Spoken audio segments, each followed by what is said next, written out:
로마서 14장 13절에서 23절에 있는 말씀입니다. 제가 봉독해 올리겠습니다.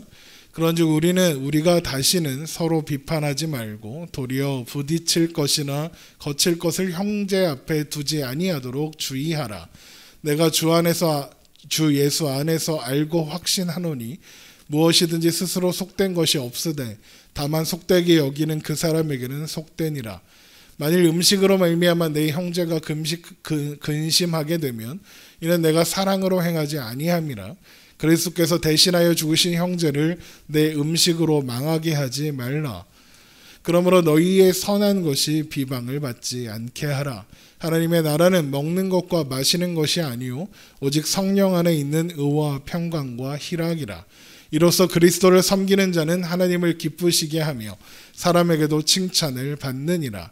그러므로 우리가 화평의 일과 서로 덕을 세우는 일을 힘쓰나니 음식으로 말미암아 하나님의 사업을 무너지게 하지 말라. 만물이 다 깨끗하되 거리낌으로 먹는 사람에게는 악한 것이라. 고기도 먹지 아니하고 포도주도 마시지 아니하고 무엇이든지 내 형제로 거리끼게 하는 일을 아니함이 아름다우니라. 내게 있는 믿음을 하나님 앞에서 스스로 가지고 있으라. 자기가 옳다 하는 바로 자기를 정죄하지 아니하는 자는 복이 있도다. 의심하고 먹는 자는 정죄되었나니 이는 믿음을 따라 하지 아니하였기 때문이라. 믿음을 따라 하지 아니하는 것은 다 죄니라. 아멘. 오늘도 살아계신 하나님 앞에 기쁨과 감사로 예배하며 나아가는 저와 여러분 되시기를 주님의 이름으로 축원합니다. 오늘따라 마스크가 더 답답하고 그런 것 같네요. 조금 이게 마스크가 답답해서 숨이 쉬기 어려우면 발음이 자꾸 꼬입니다. 이해해 주시고 우리 함께 말씀 나누었으면 좋겠습니다. 지난 시간에 살펴본 것처럼 로마서 13장은 당시 로마 교회에 있었던 문제를 이제 구체적으로 다루기 시작했다라고 했습니다.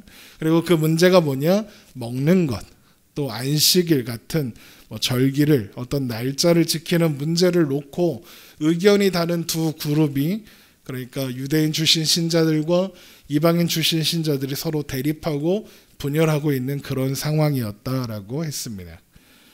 바울은 물론 이 문제에 대한 성경적인 대답이 무엇인지는 정확하게 알고 있습니다. 오늘 본문에도 성경적인 대답이 무엇인지에 대해서 이야기하고 있죠. 그래서 먹는 문제와 안식일을 비롯한 절기를 지키고자 하는 사람들을 믿음이 연약하다라고 이야기하고, 먹는 문제, 날짜 문제 그런 거 큰 상관없다라고 하는 그 문제에서 자유로운 사람들을 믿음이 강한 사람이다 이렇게 표현하기도 하는 겁니다.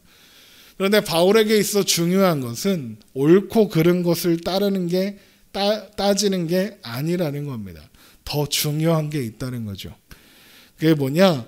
믿음이 약한 자나 믿음이 강하다는 자나 그들 모두 하나님께서 받으신 사람들이라는 겁니다.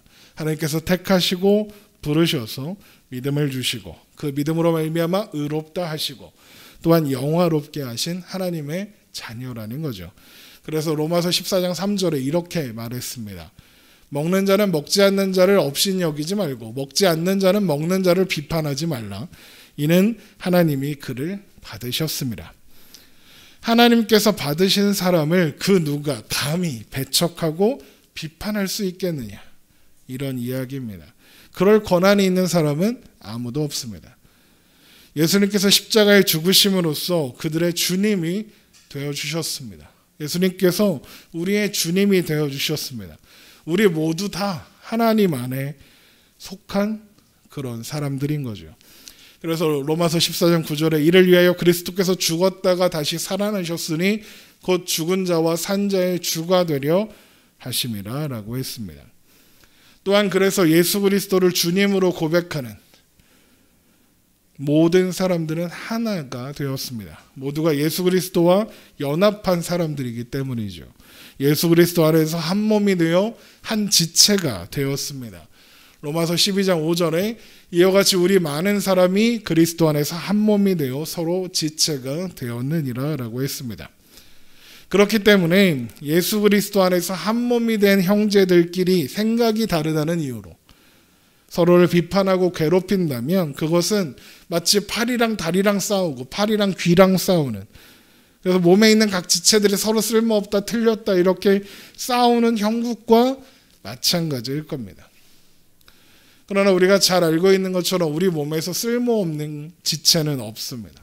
모두가 다 연결되어 있고, 그래서 하나가 아프면 몸 전체가 아픕니다. 의심되시면 지금 손가락을 한번 이렇게 꼬집어 보세요. 그러면 손가락만 아프고 나는 안 아픈가? 우리 몸 전체가 아픕니다. 그래서 한 몸 안에 있는 지체들은 서로 싸우지 않습니다. 서로가 서로에게 힘이 되고 위로가 되고 소용이 되며 영광이 되기 때문에 그렇습니다.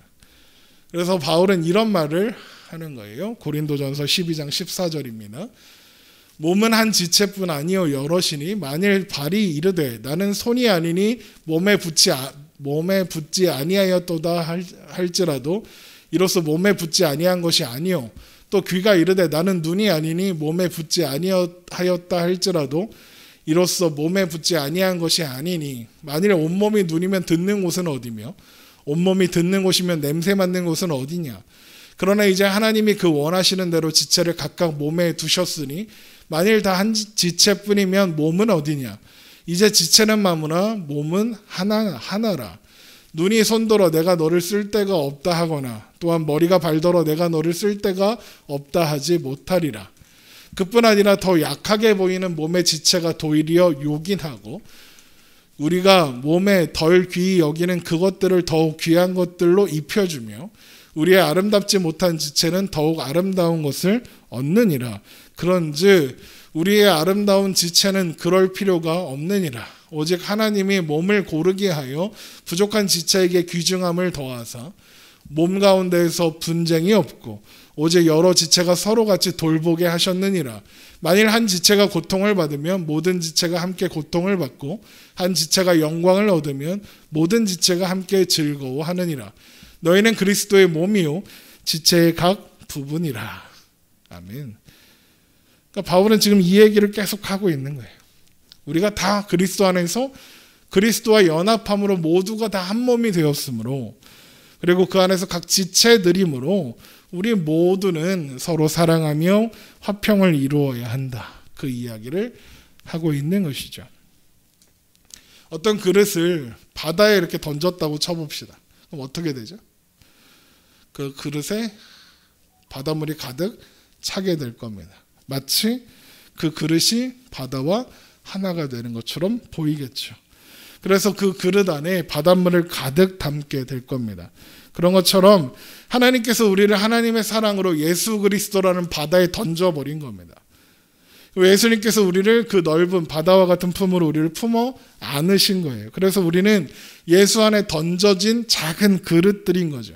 그런데 그 작은 그릇들인 줄 알았더니 그 안에 던져지고 보니 예수 그리스도와 하나 된, 예수 그리스도를 담은, 예수 그리스도를 닮은 그런 존재가 되는 겁니다.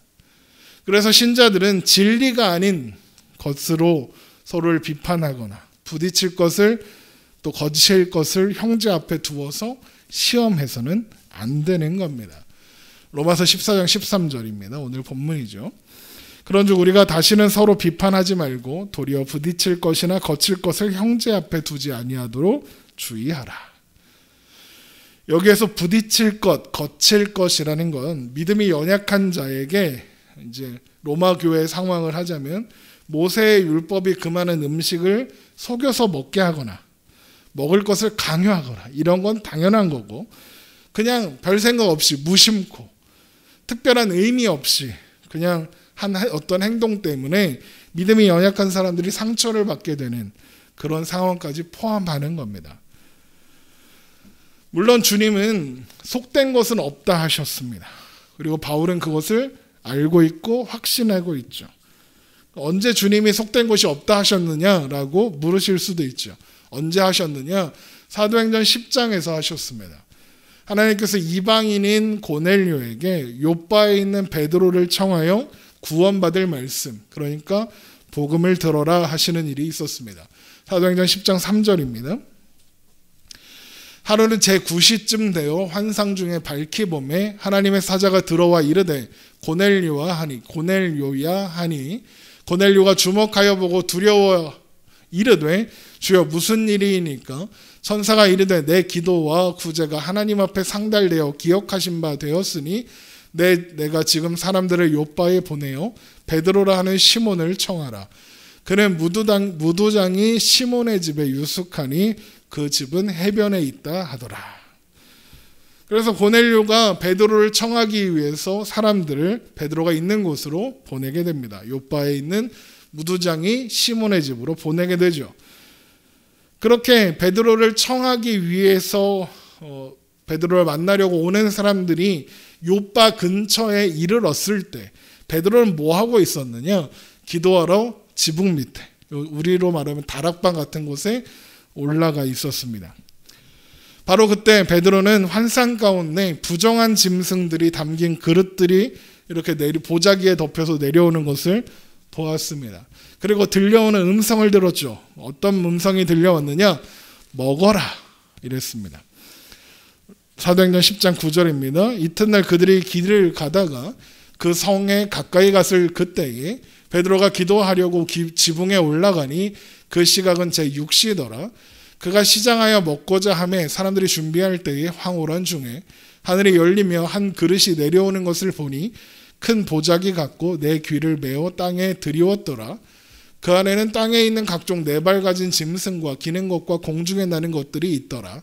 또 소리가 있으되 베드로야 일어나 잡아 먹으라 하거늘 베드로가 이르되 주여 그럴 수 없나이다. 속되고 깨끗하지 아니한 것을 내가 결코 먹지 아니하였나이다 한데 그럽니다.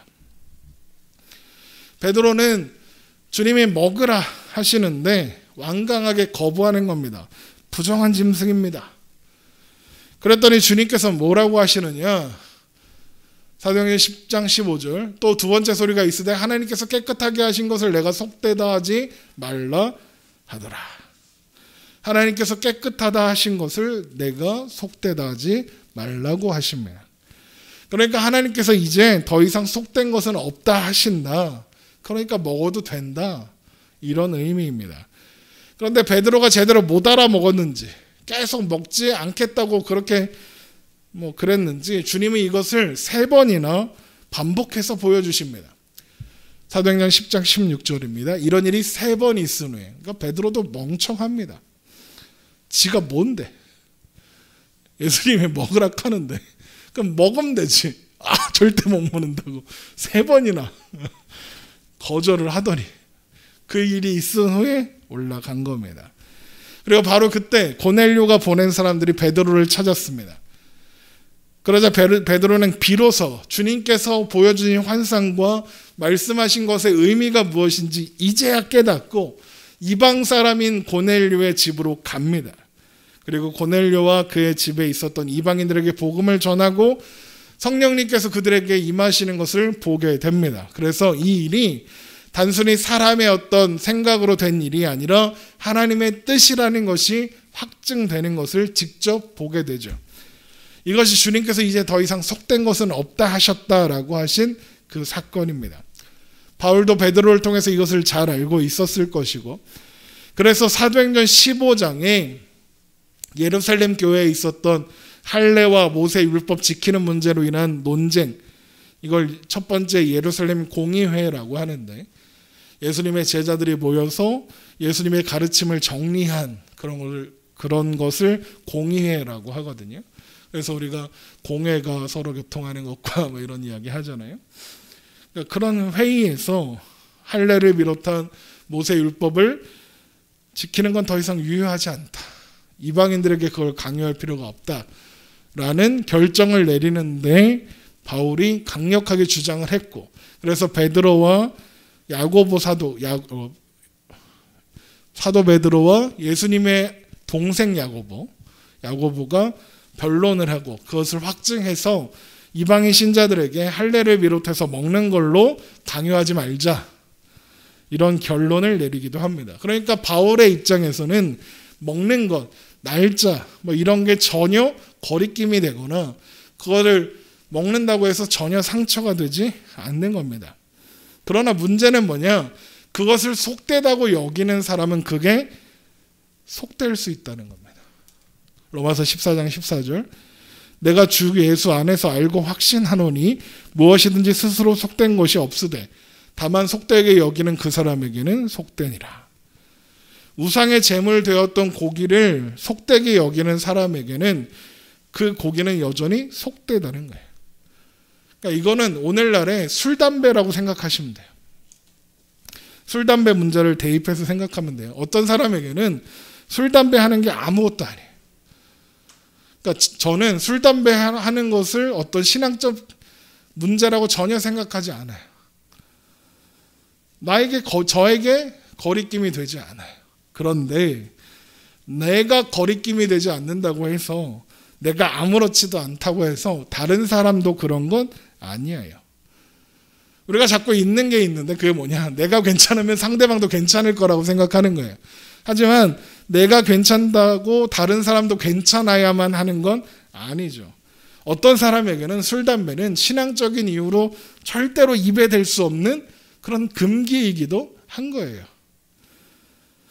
그래서 속된 것은 없다고 확신하는 사람이 어떤 음식은 속되다고 생각하는 사람 앞에서 그 음식을 먹으면 그건 속되다고 생각하는 사람에게 거리낌이 되고 상처가 되고 아픔이 되는 거죠. 이런 거예요. 제가 여기 우리 경성술집에 앉아서 소주를 먹고 있는 거예요. 나는 아무런 거리낌이 없으니까 먹지 뭐 이거 먹는다고 큰일 나나? 아유 이거 왜 먹는 거? 이러면서 먹겠죠. 그러면 지나가던 우리 교회 청년이, 우리 집사님이, 아니면 제가 목사인 줄 아는 어떤 집 동네 사람이 이거 보고 목사가 술을 먹네. 막 이러면서 상처받을 수 있어요. 그렇겠죠. 그건 아니라는 거죠. 그런 상황을 만드는 게 바로 부딪힐 것이나 거칠 것을 형제 앞에 놓는 거예요. 그래서 저는 술집에 가지 않아요. 식당에 가서 소주를 시키지 않아요. 혼자 몰래 먹나요? 아니요, 그렇지도 않아요. 술이 몸에 받질 않아서 먹을 수가 없습니다. 제가 성만찬만 해도 얼굴이 빨개져가지고 이러는 사람이라 몸에 그 효소가 없대요. 먹으면 큰일 난다고 하더라고요. 어쨌든 그래서 먹고 싶은 생각이 별로 없어요. 하지만 먹는 것에 대해서 거리끼지 않는다. 그래서 저는 청년들이 술집으로 부르면 가요. 청년들이 호프집에서 맥주 마시고 있다 그러면 같이 가서 치킨 먹고 저는 콜라 마셔요. 어쨌든 그러니까 그런 걸 거치지 않아요. 걔네들하고는 괜찮죠. 왜요? 걔네들은 다 술 먹으니까. 그런데 그 모습을 제가 만약에 거기서 500cc, 1000cc 이런 걸 이렇게 들고 이렇게 먹고 있으면 지나가는 사람이 그걸 보고 상처받잖아. 그건 안 되는 거예요. 다른 사람들에게 상처가 되면 안 된다. 그건 이기적이고 배려가 없는 행동이에요. 사랑이 없는 행동이죠. 그건 죽음으로 표현된 예수 그리스도의 사랑을 가볍게 여기는 거예요. 그건 올바른 신자의 태도가 예수 그리스도를 주님으로 고백하는 자의 태도가 아니에요. 로마서 14장 15절 만일 음식으로 말미암아 내 형제가 근심하게 되면 이는 내가 사랑으로 행하지 아니함이라 그리스도께서 대신하여 죽으신 형제를 내 음식으로 망하게 하지 말라 그래요. 여기에서 근심하다라는 단어는 헬라어 리페이타이라는 단어인데 걱정한다 뭐 이런 뜻이 아니라 이건 사랑하는 사람이 죽었을 때 느끼는 그 절망감, 그 아픔, 그 슬픔 있잖아요. 그걸 표현할 때 쓰는 단어예요.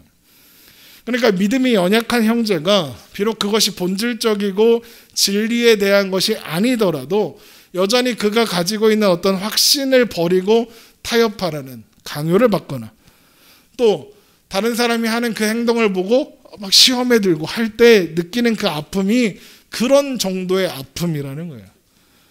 형제에게 그런 좌절과 절망을 주어 낙심케 하는 건 그 형제를 위해 죽으신 예수님의 희생을 망하게 하는 행동이다라고까지 바울이 이야기하는 거예요.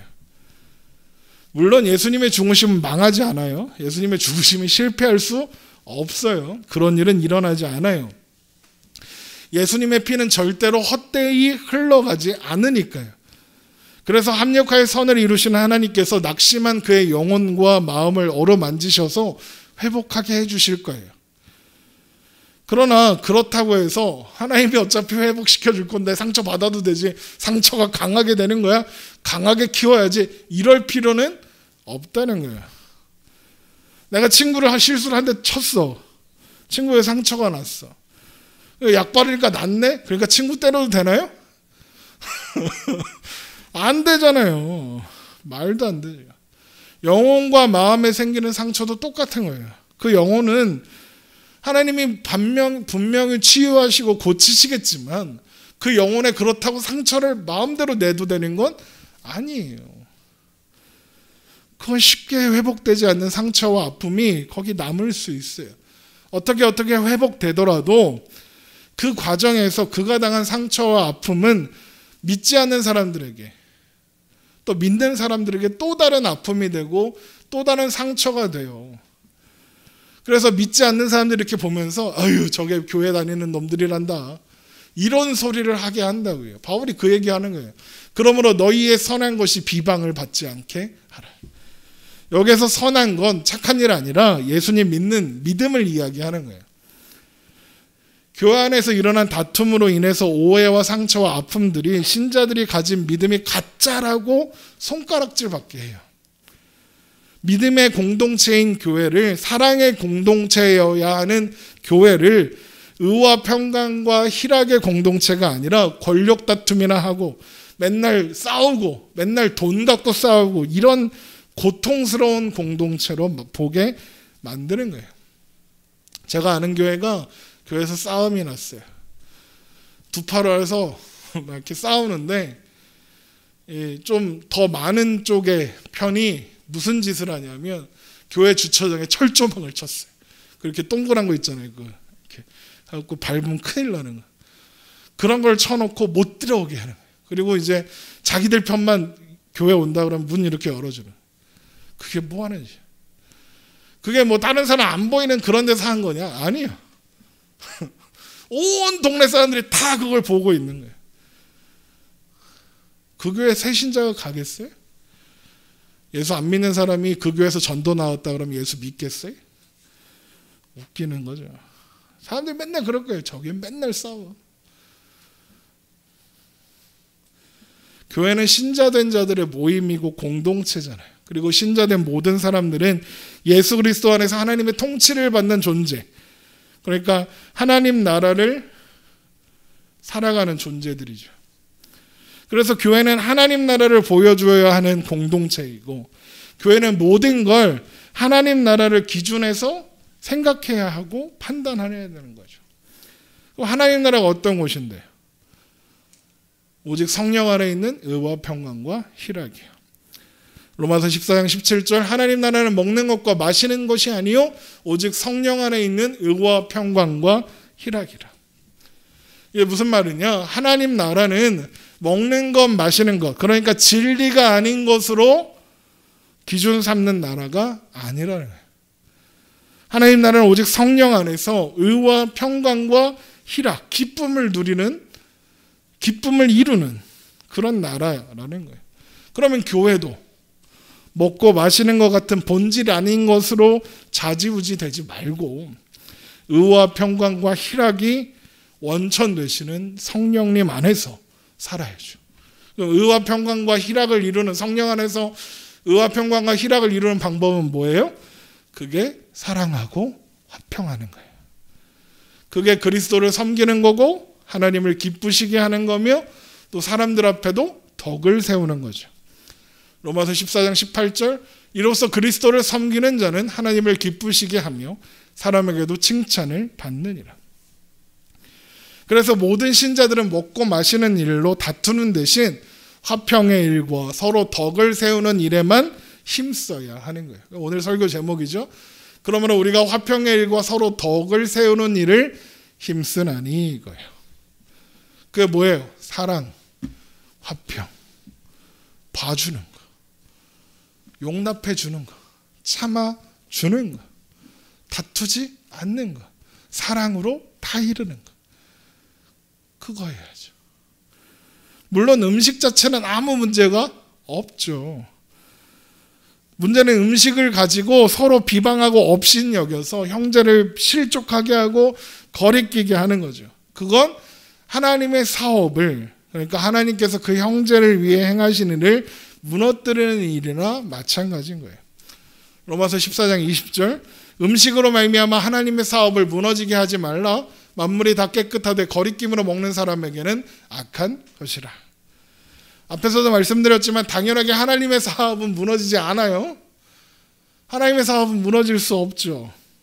그럼에도 바울이 이런 말을 하는 이유가 뭐겠어요? 네가 하는 행동이 그 정도의 무게를 가지는 일이다. 네가 형제를 실족하게 하는 것, 배려 없이 사랑 없이 행하는 그 행동이 하나님의 사역을 무너뜨리는 일이나 마찬가지다. 무슨 말이에요? 절대 하지 말라. 그러니까 음식 문제로 형제를 실족하게 하고 거리끼게 하느니 안 먹는 게 나아요. 고기도 먹지 말고 포도도 먹지 말고. 그게 아름다운 신자의 태도인 거예요. 로마서 14장 21절, 고기도 먹지 아니하고 포도주도 마시지 아니하고 무엇이든지 내 형제로 거리끼게 하는 일을 아니함이 아름다우니라. 그래서 제가 술 안 먹는 거예요. 제가 길거리 다닐 때 담배 안 피는 거예요. 담배는 피면 담배 연기 근처에만 가도 기침이 나오고 막 그러긴 하지만 그래도 안 피는 거예요. 왜? 다른 사람들 상처받으면 안 되니까요.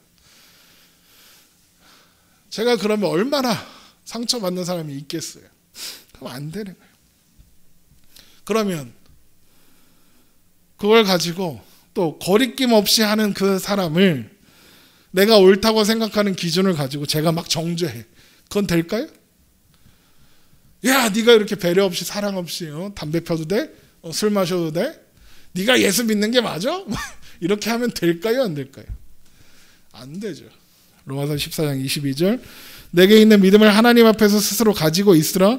자기가 옳다 하는 바로 자기를 정죄하지 아니하는 자는 복이 있도다. 여기에서 핵심이 뭐예요? 자기를 정죄하지 않는. 이게 무슨 말이냐? 내 안에는 기준이 있어요. 술 먹으면 안 되지. 담배 피면 안 되지. 그런데 술을 먹었어. 담배를 폈어. 그럼 그게 나한테 어떻게 될까요? 스스로 정죄하게 되죠. 내가 예수 믿는다고 그래놓고 우상에게 바쳐진 제물의 고기를 먹었다니. 아니 먹지 말았어야 되는데. 그럴 필요 있다 없다? 없다는 거예요. 남을 정죄하지 않는 건 당연한 거고 스스로 정죄하지 말라는 거예요.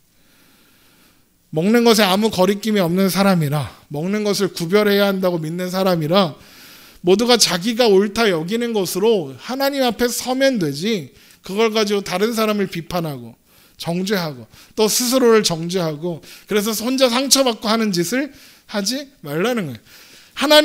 내가 하나님을 위해서 이거 안 먹겠습니다 했으면 그냥 먹지 않으면 된다는 거예요. 다른 사람들 눈치 봐서 먹어놓고 혼자 양심에 갇혀받고 이럴 필요도 없다는 거죠. 사람들은 왜 내가 옳다는 여기는 걸로 다른 사람들 정죄하고 할까요? 내가 옳다는 걸 드러내고 싶어서, 자랑하고 싶어서 그런 거예요. 그거 하지 말라는 거예요. 왜 또 스스로를 정죄할까요? 스스로 옳은 존재일 거라고 생각해서 그런 거죠. 우리는 옳지 않아요.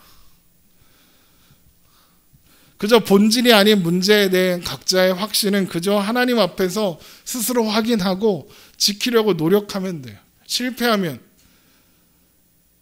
에휴 하지 말아야지. 아니라 다시 마음을 다잡고 다시 애쓰고 하면 되는 거죠. 다른 사람한테 옳으니 그르니 할 필요도 없고 그럴 이유도 없고 그것 때문에 좌절하고 낙심해서 아무것도 하지 말아야지 할 필요도 없는 거예요. 왜요? 우리에게 있는 옳음은 우리 게 아니니까요. 우리를 옳다고 하시는 분, 다른 말로 의롭다 하시는 분, 하나님이시잖아요. 우리를 의롭다 하시는 기준은 우리가 가진 옳음이 아니라 예수께서 십자가에서 이루신 일을 근거로 하고 있으니까요. 그래서 우리는 우리가 가진 그 어떤 기준으로도 스스로 옳다고 주장할 수가 없어요. 고린도전서 1장 26절 형제들아 너희를 부르심을 보라 육체를 따라 지혜로운 자가 많지 아니하며 능한 자가 많지 하며 문벌 좋은 자가 많지 아니하도다. 그러나 하나님께서 세상에 미련한 것들을 택하사 지혜 있는 자들을 부끄럽게 하려 하시고 세상에 약한 것들을 택하사 강한 것들을 부끄럽게 하려 하시며 하나님께서 세상에 천한 것들과 멸시받는 것들과 없는 것들을 택하사 있는 것들을 폐하려 하시나니 이는 아무 육체도 하나님 앞에서 자랑하지 못하게 하려 하심이라. 너희는 하나님으로부터 나서 그리스도 예수 안에 있고 예수는 하나님으로부터 나와서 우리에게 지혜와 의로움과 거룩함과 구원함이 되셨으니 기록된 바 자랑하는 자는 주 안에서 자랑하라 함과 같게 하려 함이라. 우리한테 지혜와 의로움과 거룩함과 구원함이 있어요. 근데 그게 누구 거래요? 예수님 거라는 거예요.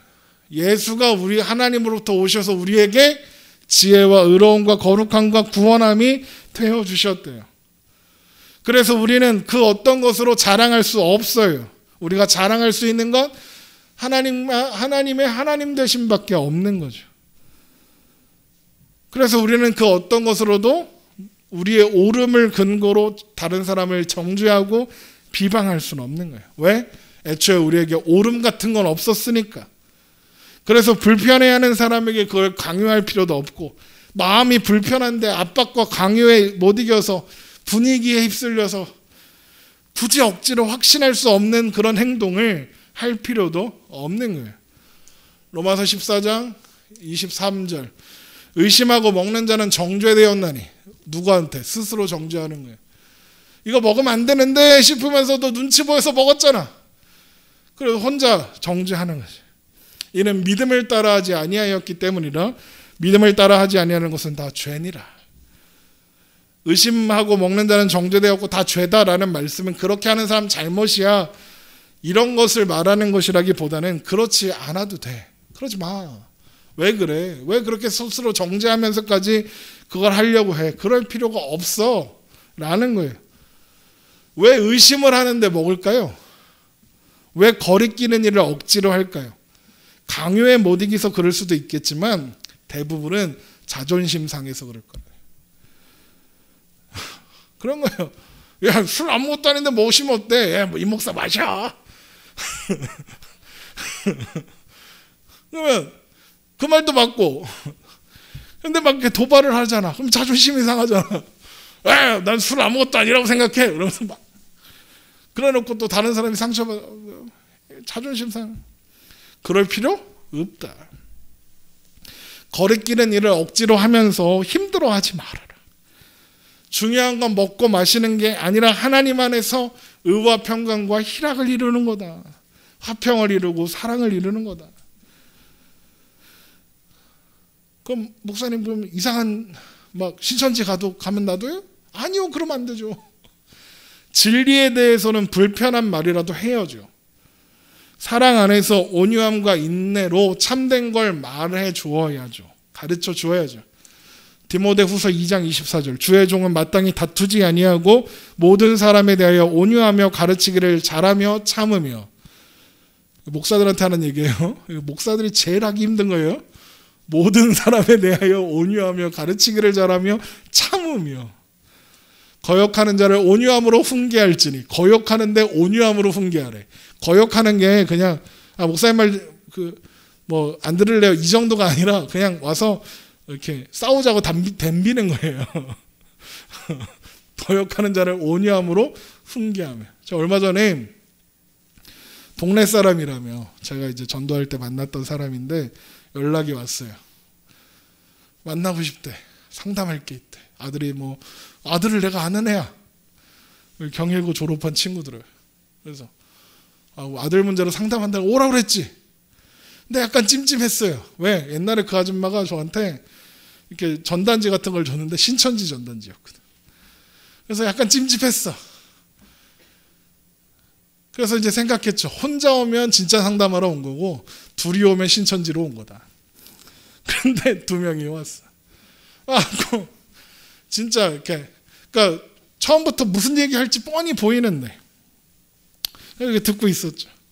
우와, 막 여기 막 이렇게 막 화가 막 나는 거야. 나를 뭘로 보고. 네, 이거 어려워요. 온유함으로 훈계하는 거 어려운 일이에요. 근데 이거 하라는 거예요. 하나님이 그들에게 회개함을 주사 진리를 알게 할까 하시며, 진리에 있어서는 온유함으로 멱살 잡지 말고, 상대가 먹살을 잡더라도 멱살 잡지 말고 가르쳐 줘야죠. 온유함으로, 사랑으로. 자식이 잘못되면 가르쳐 줘야죠. 온유함으로, 사랑으로. 우리가 왜 패요? 왜 자식을, 회초리를 왜 때려요? 자식 죽이려고 때리나요? 사랑해서 때리는 거잖아요. 교회에서 목사가 때리진 않지만 왜 그건 잘못되었습니다라고 말을 해요? 가르쳐야 되니까요. 그런데 그게 아니라 비진리, 비본질에 대해서는 품어주고 간용해야죠. 하나님 안에서 먹는 문제, 날짜 문제, 그런 거 거리낌 느끼지 않는다고 해서 다른 사람에게 거리낌이 되는, 다른 사람들을 시험에 들게 하는 일에 대해서는 그건 부담을 가져야죠. 그건 거리낌이 돼야죠. 내가 하는 어떤 행동 때문에 다른 사람이 상처받을까 생각해야죠. 내 자유가 다른 사람의 아픔이 되고 상처가 되면 안 되잖아요. 모든 게 가능해요. 다 해도 돼요. 술도 먹어도 되고 담배도 피워도 돼요. 그런데 그게 유익한 건 아니잖아요. 모든 게 괜찮아요. 하지만 모든 게 덕을 세우는 건 아니잖아요. 제가 교회에서 교회 청년들하고 술판을 벌여봐요. 그게 덕이 돼요? 아니잖아요. 고린도전서 10장 23절, 모든 것이 가하나 모든 것은 유익한 것이 아니요 모든 것이 가하나 모든 것이 덕을 세우는 것은 아니나니 누구든지 자기의 유익을 구하지 말고 남의 유익을 구하라. 신자는 사랑으로 사는 존재잖아요. 그럼 내 유익이 아니라 남의 유익을 구해야죠. 형제에게 아픔이 되고 상처가 되느니 그냥 안 하는 게 나아요. 그래서 형제 사랑을 드러내는 게 낫죠. 그래서 고린도전서 10장 31절, 그런즉 너희가 먹든지 마시든지 무엇을 하든지 다 하나님의 영광을 위하여 하라. 그래놓고 유대인에게나 헬라인에게나 하나님의 교회나 거치는 자가 되지 말고 나와 같이 모든 일에 사람을 기쁘게 하여 자신의 유익을 구하지 아니하고 많은 사람의 유익을 구하여 그들로 구원을 받게 하라. 유대인이나 헬라인이나 하나님의 교회나 거치는 자가 되지 말고 시험거리가 되지 말고 모든 일에 모든 사람을 기쁘게 하여 유익을 구하지 않고 많은 사람의 유익을 구하는 것. 그게 뭐예요? 사랑이요. 화평이요. 사랑으로 화평을 이루는 게 뭐래요? 그런즉 너희가 먹든지 마시든지 무엇을 하든지 다 하나님의 영광을 위하여 하라. 연말 시상식 때 상 받으면서 하나님께 영광을 돌립니다. 그게 하나님께 영광 돌리는 게 아니라, 물론 그것도 하나님께 영광이 되겠죠. 하지만 그런 거 말고, 내가 성공하는 거 말고 네가 참는 거, 다른 사람들 위해서 절제하는 거, 그게 하나님의 영광이 된다는 거예요. 사랑으로 행하는 것, 화평을 이루는 게 하나님께 영광이 된다 이야기하는 거예요.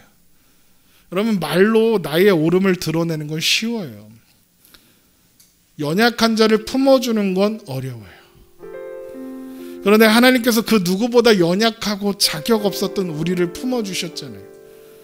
우리가 그 품 안에 있잖아요. 우리는 그 사실을 언제나 기억하고 어떤 일, 어떤 사람을 대할 때 진리로, 항상 진리로 행하되 그 사람의 믿음과 마음을 상하게 할 수 있는 사랑 없는 강압적인 태도와 방법은 버리고 오래 참음으로 관용하고 무례하게 행하지 아니하며 내 유익보다 상대방의 유익을, 형제의 유익을 구하며 사랑함으로 화평을 이루어야 하는 거예요. 그게 사랑이잖아요.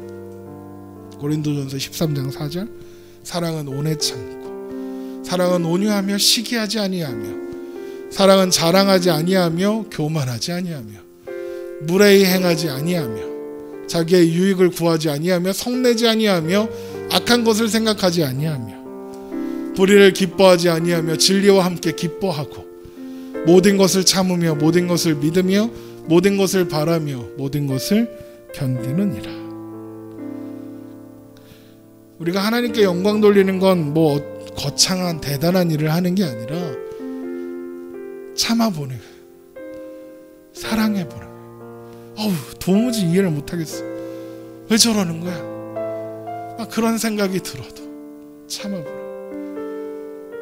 어디 막 예수님 대신 이만희 믿는다, 뭐 안상홍 믿는다 이런 거 아니면 그냥 참아보는 거예요.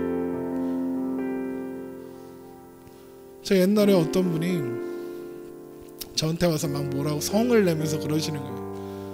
목사님, 저 아무개 권사가요, 예배만 오면 신발을 그렇게 벌어요. 냄새가 너무 나요. 짜증나 죽겠어요. 내가 한마디 해야겠어요. 그럼 제가 그랬어요. 그러지 마세요. 얼마나 답답하면 그러겠어요. 냄새도 좀 있으면 안 나요. 자리를 한 칸 옆으로 옮겨보세요.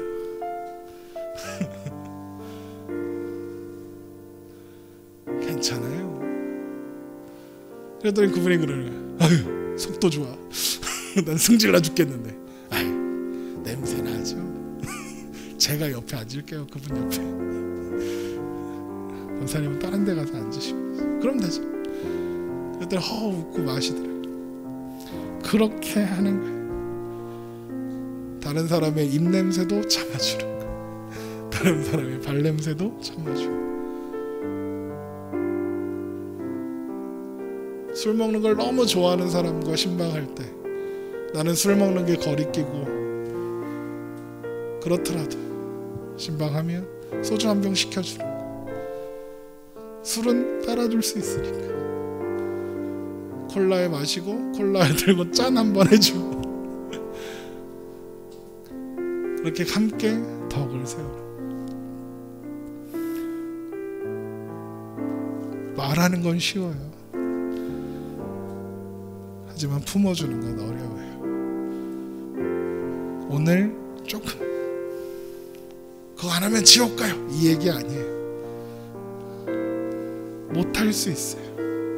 어려우니까요. 그런데 조금씩 해가는 거예요. 수학 문제도 1학년 1학기 때는 쉬워요. 1 더하기 1은 2. 그러다가 중학생 되고 고등학생 되면 이게 도대체 무슨 말이야. 읽을 수도 없는 문제가 나와요. 그런데 초등학교 1학년 때부터 조금씩 공부해 가면 고등학교 되면 풀어요. 우리도 그렇게 잘하고 있는 사람들이에요. 사랑으로, 하나님 안에서 사랑으로 자라가고 있어요. 그러면서 조금씩 더 사랑하고, 어제는 못 참았던 게 오늘은 참아지고, 오늘은 견딜 수 없었던 게 내일은 또 견뎌지는, 그렇게 조금씩 자라면 돼요. 그렇게 우리 사랑을 이루고 화평을 이루며, 그래서 하나님께 영광이 되고 하나님의 사랑을 드러내고 전하는 그런 우리가 되기를, 그런 우리가 되게 하실 하나님을 소망하며 오늘을 사는 우리가 되시기를 주님의 이름으로 축원합니다. 기도하겠습니다.